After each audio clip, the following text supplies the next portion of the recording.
Hello students, welcome back to my YouTube channel. आज हम आपसे बात करने वाले हैं people college of medical college of science research centre के बारे में। ठीक है, यहाँ पे आप काउंसलिंग के थ्रू कैसे एडमिशन ले सकते हो, कितना मार्क्स रहता है, मेन चीज यही रहती है, क्या मार्क्स रहता है, क्या फीस रहती है एंड एडमिशन मोड क्या रहता है, ये आज मैं आपसे बात करूंगा। वीडियो के एंड तक आप बने रहिएगा। वीडियो अगर आपको अच्छा लगे तो चैनल को सब्सक्राइब जरूर करिएगा।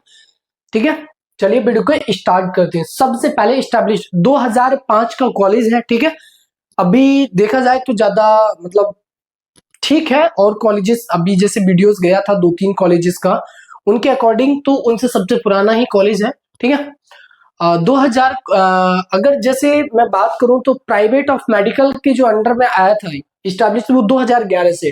ठीक है, डीम्ड जिसको हम बोलते हैं। कैंपस और हॉस्पिटल फैसिलिटीज की अगर मैं बात करूं तो काफी बड़ा कैंपस है, 40 एकड़ में बना हुआ है।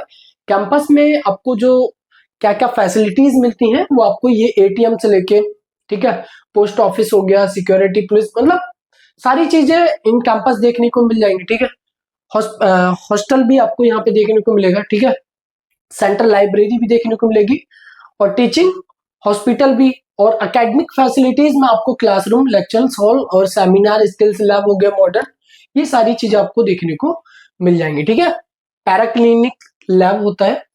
और कोर्स इनटेक अगर जैसे कि मैं बात करूं, एमबीबीएस में इनटेक यहाँ का 250 का रहता है, और स्टेट कोटा और मैनेजमेंट और एनआरआई, ठीक है, आप देख सकते हो, जो कि इसी में इंक्लूडेड यहाँ पे सीट्स है।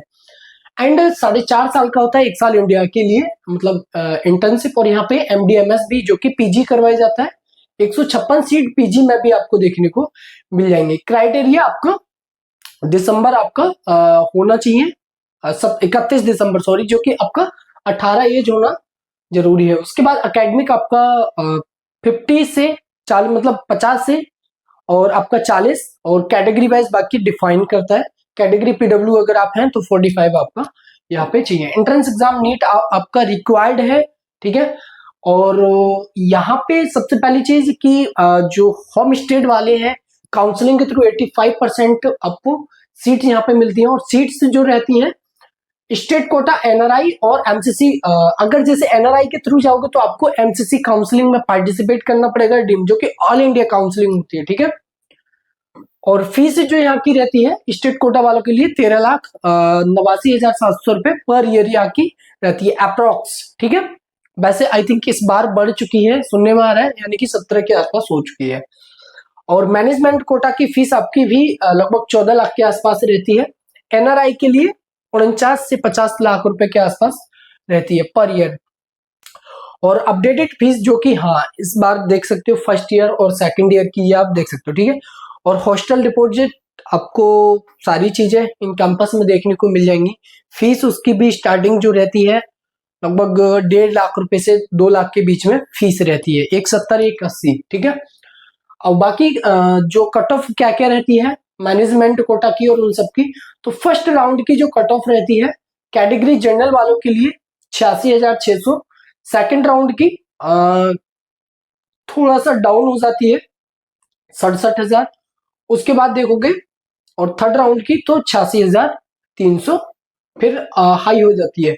एंड मैनेजमेंट कोटा की नीट की जो अप्रोक्स कट ऑफ है, अप्रोक्स बता रहा हूँ आसपास की, जो ये तो 2024 की है।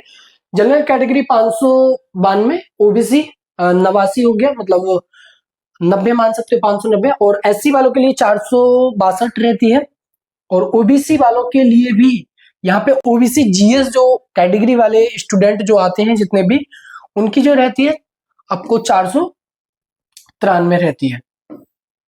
और जैसे ही आपका यहाँ पे जैसे सिलेक्शन हो जाता है तो फिर क्या क्या डॉक्यूमेंट्स रिक्वायरमेंट रहती है वो भी मैं आपको बता देता हूँ। सबसे पहले एडमिशन प्रोसीजर, नीट क्वालिफाइड होना चाहिए, रजिस्ट्रेशन आपका होना चाहिए, होम स्टेट काउंसलिंग जो कि 85% सीट रहती है अदरवाइज, और 15% आपकी एमसीसी जो कि ऑल इंडिया कोटा, मैनेजमेंट और एनआरआई के अंडर में आती हैं। ठीक है, चॉइस फिलिंग में सबसे पहले आपको फर्स्ट प्रेफरेंस इसको रखना पड़ेगा। अगर आप इसको रख रहे हो ऑप्शन में तब फर्स्ट ऑप्शन रखना पड़ेगा, आराम से आपको यहाँ पे मिल जाएगा। सीट अलॉटमेंट रैंक के बेसिस पे और स्टेट कोटा, ये सब आपके उस पर डिपेंड करता है। फिर डॉक्यूमेंट्स वेरिफिकेशन होता है, फिर फी पेमेंट होता है, फिर रिपोर्टिंग होती है। ओके, रिक्वायरमेंट डॉक्यूमेंट्स, एडमिशन जब आपका हो जाता है तो कौन कौन से डॉक्यूमेंट्स रिक्वायरमेंट, नीट यूजी का एडमिट कार्ड और स्कोर कार्ड आपका होना चाहिए, और काउंसलिंग अलॉटमेंट जो आपको लेटर जो मिला हुआ है एडमिशन लेटर, ठीक है, वो आपको होना चाहिए। आप काउंसलिंग में पार्टिसिपेट करते हो तो जैसे किसी भी कॉलेजेस में आपको सिलेक्शन मिल जाता है तो उसका एक लेटर आता है, ठीक है। फिर आपका 10+2 का सर्टिफिकेट होना चाहिए, वर्थ सर्टिफिकेट होना चाहिए, ठीक है। आधार कार्ड भी आपका होना चाहिए जो कि एज के हिसाब से होना चाहिए। एज लगभग मैं बता रहा था 17-18 के आसपास आपकी उसमें 18 होना चाहिए एज। डोमिसाइल सर्टिफिकेट, और फॉर मैंने मतलब मध्य प्रदेश कोटा वालों के लिए अगर आप पार्टिसिपेट कर रहे हो तो एमपी कोटा का होना चाहिए। कास्ट होना चाहिए फिर, और उसके बाद मेडिकल फिटनेस, ये सब आप देख सकते हो, ठीक है। और रिसिप्ट आपका जो आपने पेमेंट किया उसका रिसिप्ट, और एनआरआई कैंडिडेट वालों के लिए पासपोर्ट, वीजा और ओसीआई और पीआईओ मतलब जो होता है वो आपका होना चाहिए, ठीक है। उसके बाद समर टेबल में शॉर्ट फॉर्म में इसको थोड़ा सा एक बार देख लेते हैं, ठीक है। 2005 का कॉलेज है, एमबीबीएस सीट जो कि आप देख सकते हैं 15% सीट अभी मैं बता के आ रहा था, और होम स्टेट वालों के लिए 80% होती है, ठीक है, सीट्स।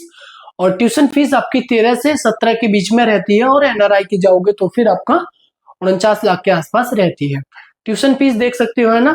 ड्यूरेशन 4 साल, 4.5 साल प्लस 1 साल का आपका इंटर्नशिप। नीट में आपका जो मार्क्स होना चाहिए 500, 600 लगभग 550 मार्क्स होगा तो आपको यहाँ पे सिलेक्शन मिल जाएगा आराम से। एलिजिबिलिटी पीसीबी 50, एज आपका इतना होना चाहिए। फैसिलिटी देख सकते हो, और हाँ यहाँ पे जो बेड्स हैं हॉस्पिटल में वो 900 बेड्स हैं, काफी बढ़िया यहाँ पे ओपीडी है, ठीक है। और एडमिशन प्रोसीजर वही मध्य प्रदेश की काउंसलिंग में पार्टिसिपेट करना पड़ेगा, फर्स्ट ऑप्शन। और जो भी आउटसाइड वाले हैं तो वो फिर एमसीसी की काउंसलिंग में पार्टिसिपेट करके उसके बाद आप इसमें फर्स्ट चॉइस फिलिंग में रख सकते हो, तो आपको यहाँ पे एडमिशन मिल जाएगा, ठीक है। ऐसे इन्फॉर्मेशन वीडियोस के लिए आप बने रहिएगा चैनल पे, और चैनल को सब्सक्राइब कीजिएगा। मिलता हूँ अगली नेक्स्ट वीडियो के लिए बहुत जल्द। टेक केयर दोस्तों, थैंक यू।